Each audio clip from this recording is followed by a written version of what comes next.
नमस्कार दोस्तों, कैसे हैं आप सभी। उम्मीद करता हूँ सभी लोग बढ़िया होंगे, बेहतरीन होंगे और अपनी पढ़ाई को कर रहे होंगे। तो चलिए आज हम लोग पढ़ेंगे ओम का नियम बहुत ही आसान भाषा में। आपको इस वीडियो देखने के बाद कोई भी वीडियो और किताब उठाने की ज़रूरत नहीं पड़ेगी, इतनी आसान शब्दों में आपको समझाने वाले हैं। तो चलिए हम लोग शुरू करते हैं। ओम का नियम क्या है? ओम का नियम क्या है? परिभाषा कैसे लिखना है? ये विस्तृत उत्तरीय प्रश्न है, ये ऐसे ही आता है, आपको अधिक नंबर देख के जाएगा। तो चलिए आपको समझाते हैं। तो सबसे पहले यहाँ पर समझ लीजिए, फिर मैं आपको बताता हूँ। ओम के नियम के अनुसार जब भौतिक अवस्थाएं जैसे ताप आदि समान रहे तो किसी चालक में प्रवाहित होने वाली धारा उसके सिरों के बीच विभवांतर के समानुपाती होती है।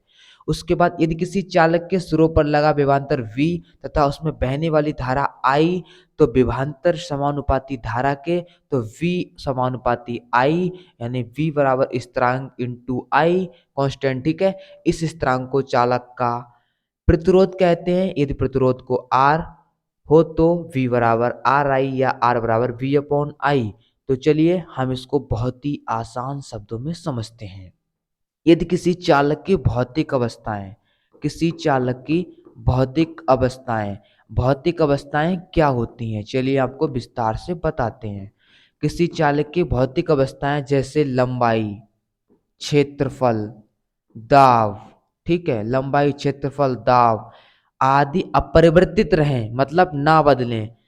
किसी भी चालक की भौतिक अवस्थाएं जैसे लंबाई, क्षेत्रफल, दाब, ताप आदि ना बदलें। सीधे आप बोलेंगे ना बदलें।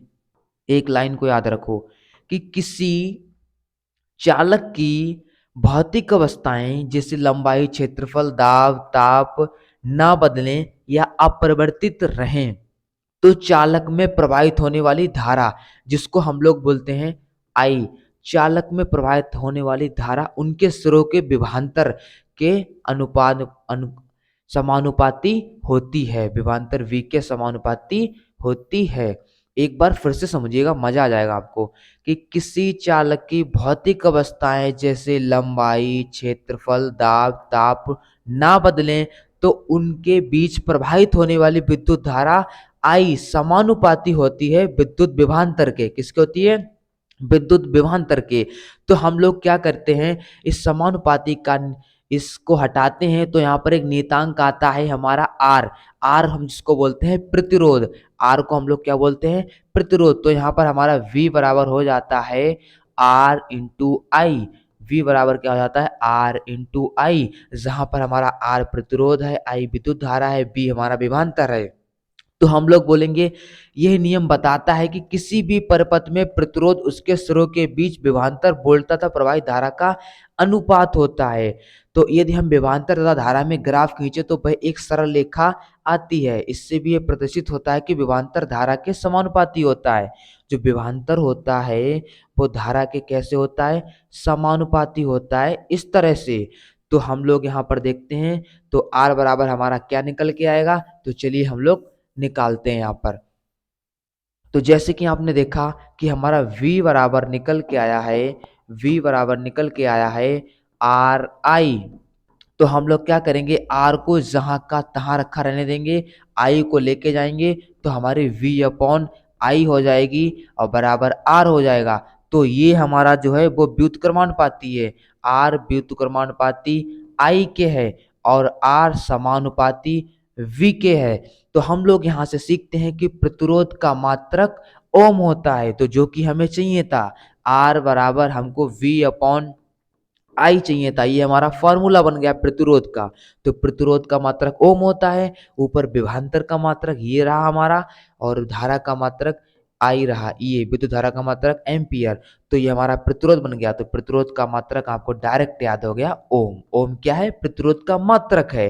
तो हम लोग विद्युत धारा, विभवांतर का मात्रक क्या होता है? वोल्ट होता है। विभवांतर का मात्रक क्या होता है? वोल्ट होता है। विद्युत धारा का मात्रक क्या होता है हमारा? एम्पियर होता है। क्या होता है? एम्पियर होता है। तो हमारा प्रतिरोध का मात्रक क्या हो जाएगा? ओम हो जाएगा। हम इसको इस तरह से प्रदर्शित करते हैं। तो आपको समझ में आ गया होगा।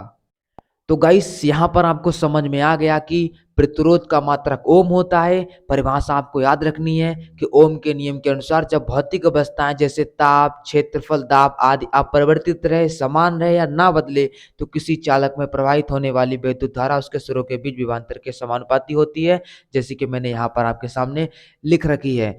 तो ये हमारा V बराबर आई आर बनेगा और R बराबर V अपॉन आई बनेगा। तो ओम का नियम हो गया प्रतिरोध का मात्रक ओम, और यहाँ पर निकल के आएगा ओम बराबर वोल्ट बटे एम्पियर। तो चलिए हम लोग आगे पढ़ते हैं। तो गाइस हम लोग यहाँ पर देखते हैं एक ओम की परिभाषा।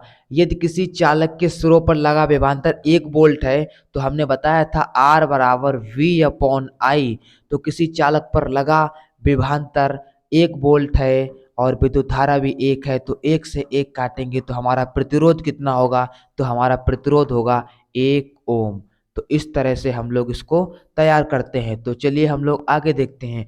यहाँ पर देखिए ओम के नियम का सत्यापन कैसे करेंगे। यहाँ पर ये हमारा धारा नियंत्रक है, ये हमारी कुंजी है जिसको आप स्विच बोलते हैं, ये हमारा एमीटर है, ये विद्युत तार है, प्रतिरोध है, और ये हमारा वोल्ट मीटर लगा हुआ है, और ये हमारी बैटरी लगी हुई है। ठीक है, जैसे कि आपने एक एक को समझ लिया है। तो यहाँ पर हम लोग देखेंगे कि इस प्रयोग के लिए एक बैटरी लगाते हैं, हम लोग एक बैटरी को लगाते हैं, उसके बाद अमीटर को लगाते हैं, उसके बाद कुंजी को लगाते हैं। प्रतिरोध में प्रवाहित धारा आई अमीटर से तथा प्रतिरोध के सिरों के बीच विभवांतर V वोल्टमीटर द्वारा मापते हैं। तो हम लोग क्या लिखेंगे?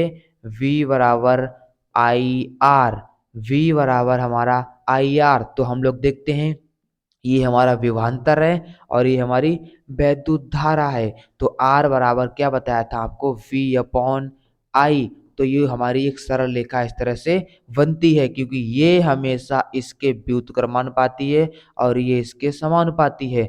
तो इस प्रकार से हमारी विद्युत धारा प्रवाहित होती है। ये हमारा विभवांतर, ये हमारी धारा है। तो यहाँ पर हमारा ओम का नियम समाप्त होता है और आपको समझ में आ गया होगा। अगर आपकी हमारी वीडियो ये अच्छी लगी है तो आप हमारे चैनल को सब्सक्राइब कर सकते हैं, ठीक है, और अपने दोस्तों के साथ शेयर कर सकते हैं।